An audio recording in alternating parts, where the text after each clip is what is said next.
So we have a third panel now on what challenges do people face in managing their money.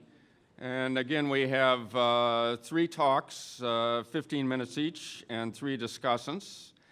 And the first talk is Dementia, Help with Financial Management and Financial Well-Being, Geoffrey Sanzenbacher, and his discussant will be Padmaja Ayagari.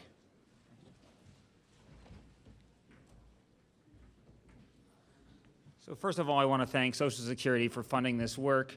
This is joint work with my colleague Anek Belbase. So before I get started, I just want to make you all aware of a program I'm going to mention that I assume many of you know about, but some of you may not, and it's called the Representative Payee Program. Basically, it's a program that allows another person to receive someone's Social Security benefit on the beneficiary's behalf, and then spend that income, record what they spent it on to make sure it was in the beneficiary's best interest, and give that to Social Security. So that's the Representative Payee Program. It's going to feature prominently in what I talk about. And so, this is a little bit about my personal journey into learning the Representative Payee Program. When I first started researching this topic, I thought, everybody with dementia should have a representative payee. They have trouble managing their finances, so they need a rep payee. And I think Social Security would be in a lot of trouble if everyone with dementia needed a rep payee, as I found out over time. And so what I've since learned is that beneficiaries with dementia pose a kind of a special challenge to Social Security's Representative Payee Program. Many of them, with help, can manage their finances. And so what the Representative Payee Program does is it takes the keys away from somebody, and no one wants to do that prematurely. So with help, people with dementia can manage their finances, but without help, they're at risk. And so Social Security faces this challenge of making sure people who need a rep payee have one, but at the same time, they also don't want to take away the keys prematurely. So it's a really difficult position to be in. What my colleague and I found in our 2016 work is people with dementia only have a representative payee about 10% of the time. But the vast majority of the rest of the time, people have informal help available. They either have a kid who's living with them or a child, at least, who, even if they live far away, is helping them with some of their activities of daily living. Or they're in a nursing home where financial management may be a little bit easier because they're not exposed to the wider community. Or maybe even they've assigned power of attorney in some way.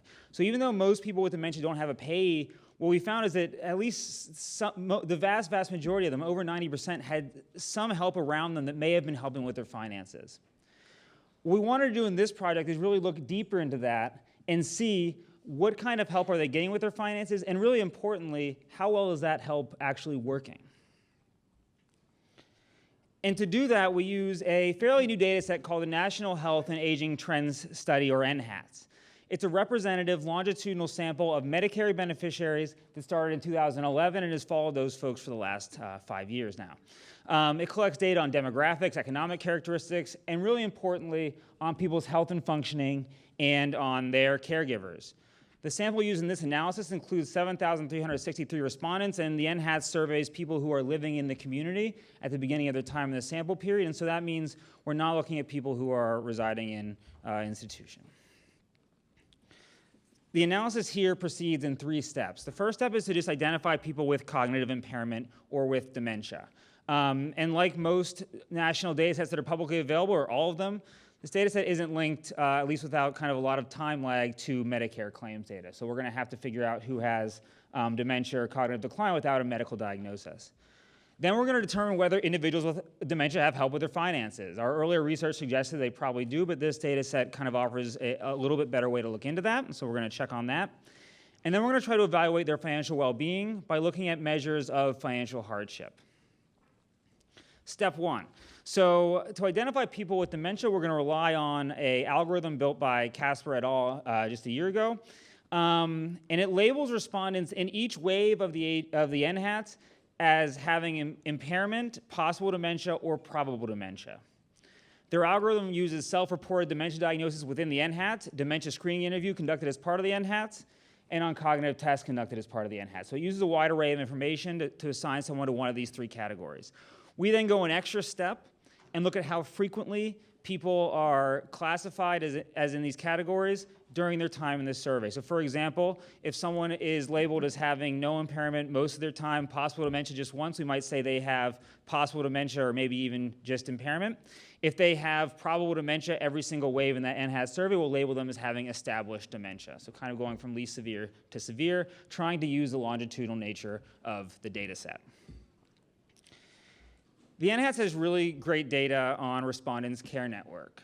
Respondents are asked about any assistance they receive with activities of daily living, which I'm sure most of you know are very kind of basic activities like bathing, getting dressed, that kind of thing, and instrumental activities of daily living, which are slightly more complicated things like managing your finances.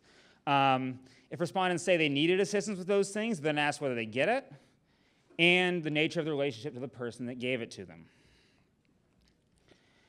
And specifically, it asks about two different kinds of financial assistance. The first is simple money matters that almost all of us have, paying bills, keeping track of checking accounts, that kind of thing. And then it also asks them if they have any complicated money issues, like managing a 401k account, which not as many of these people do, but we're going to see a lot more of that in the future, obviously. And if so, whether they had help received help with those complicated money matters. So we're going to use those questions to see, do people with established dementia have help or not? And finally, the NHAS provides several measures of financial well-being. Does someone skip meals due to lack of money? Did they have trouble paying rent or home ownership bills? Do they have trouble paying utility bills? Do they have trouble covering their medical bills? And so I want to walk you through some of the results on the care network, then talk to you specifically about finances, and then talk about well-being.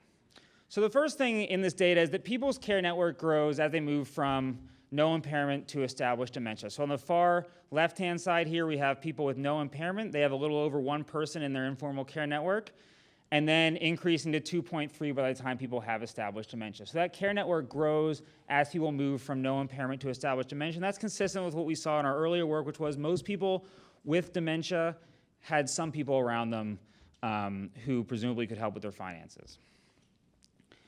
For those with established dementia, that network often helps with a lot of IADLs. So the modal point here, going from left to right, we have the number of IADLs somebody's receiving help with.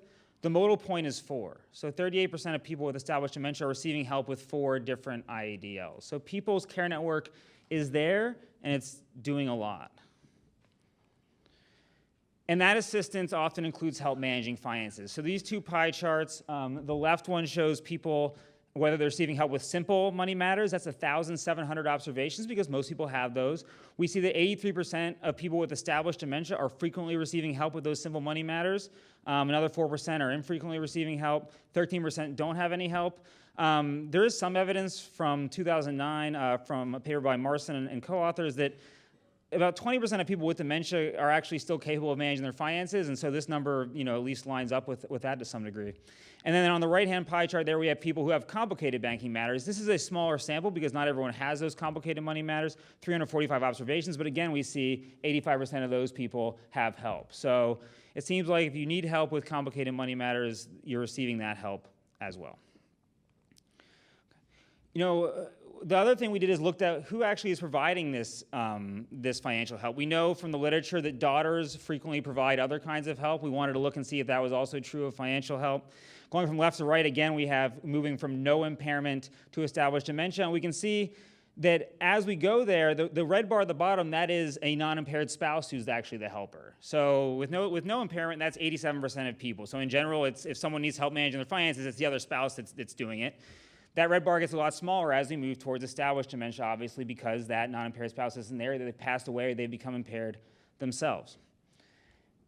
And the gray bar on top of that red bar is daughters. So it seems like daughters really step into the breach. They go from 7% with no impairment to 35% of the time. They're the ones providing help with established dementia. 12% of the time it's sons. 9% of the time it's some other relative. My parents have 2 sons. I've warned them, they should be careful. They should plan ahead. No, I'm going to help you, Mom, if you're watching. But it's just worth keeping in mind, people, if you have sons only, that's true of finances as well. And so that's kind of how the care network changes as people move towards established dementia. The children and other relatives step into that hole created by spouses. let's see. And here's kind of, I think, the first, really, not the first interesting slide. I shouldn't insult my prior slides. An interesting slide. So what we have here, the black bar is what you might think of very, very loosely as a control group. These are people who have no impairment and aren't receiving help. So people that don't think they need help and they don't have any impairment, so they should be doing okay. And going from left to right, we have the share of that population skipping meals due to money, not enough money to pay rent, not enough money to pay utilities, not enough money to pay medical expenses. So the black bar is kind of a control. What do you expect out of a population that's not impaired and doesn't need help? The red bar is people who have established dementia and don't have any help. And you can see if those black bars range from 1% to about 3%, the red bars range from about 3% to about 7%. So they're about twice as likely to be having some kind of financial hardship if they have established dementia and they don't have help. The gray bar, this is people who have established dementia, but they have help, the 85% of those pies that I showed you earlier. Those people look very similar to people with no impairment and no help. So if, this graph is obviously, a very simple tabulation, but it suggests that if you want to take something away from it, that help at least seems to be helping. Of course, that conclusion, is somewhat premature. The correlation between help and financial well-being could be explained by a lot of other factors. If those with access to help with financial management are better educated or higher income, then their higher financial well-being could simply reflect that fact and really have nothing to do with the fact that they're getting help. So even if you got those people who don't have any help, they might still be in trouble. And so to take such factors into account, we estimate a linear regression where we attempt to control for other factors like education and income and race and marital status and anything we could think of really that could make that relationship a false one. I don't think this regression really gets to causal results, mainly because there's a lot of endogeneity in this problem. So income obviously is endogenous to having help with your finances. And so I'm not sure this gets you to a causal place, but it will at least help us see if the relationship that we're seeing in this simple tabulation on the slide before at least holds up once we control for these other factors. And we see that it does. The top bar here is just having established dementia. What we've done is created a dependent variable here that takes on a value of 1 if you had any of those 4 factors being a 1, so it's kind of a catch-all financial hardship variable. And what we see is that if you have established dementia, you're 7 percentage points more likely to have one of those things take on a value of 1. But if you have established dementia and financial help, that gets reduced by negative 9.9%. So for people with established dementia and help, you would add up those 2 bars, and what you would see is that having the help actually takes you right back down to kind of a baseline, or if anything, a little bit below that baseline. We're controlling for a number of ADLs, number of health conditions, lives in a metro area, log of income, proxy and white, and all those things have the expected coefficient. Having a lot of trouble with the ADLs lead you to have more financial hardship. Number of health conditions, more. Living in a metro area, didn't really have expectation on that, but more.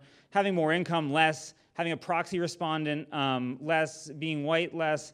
And we also controlled for things like education, marital status, age, status as Hispanic or Black. I'm just not showing those coefficients here. And so the main takeaway here is the relationship that we see in the very simple tabulation holds up to these controls. Whether or not the help is actually causing that, I think, is somewhat of an open question, but the relationship is still there. And so, in conclusion, I think in the context of Social Security, one reason the representative payee program may be used infrequently by those with dementia is that they have other sources of assistance with their finances, and those other assistants, at least from this research, appear to be working. Those people with assistance don't look any worse than people who don't have any cognitive impairment. And you can imagine if you're a family member helping out someone with dementia and you're doing all these other IADLs and it seems to be working okay, you may not want to go and take the extra step of recording all those expenses and submitting a form to Social Security when things are working out okay. And so it seems like, that may be one reason why the representative payee program isn't used that often, is people feel like, well, we're doing this okay as it is. For the minority of individuals who do not have help, financial hardship appears to be an issue, and so it's worth thinking about, what can be done to make sure those people have the help they need in the future, and I'll leave off there. So thank you for listening.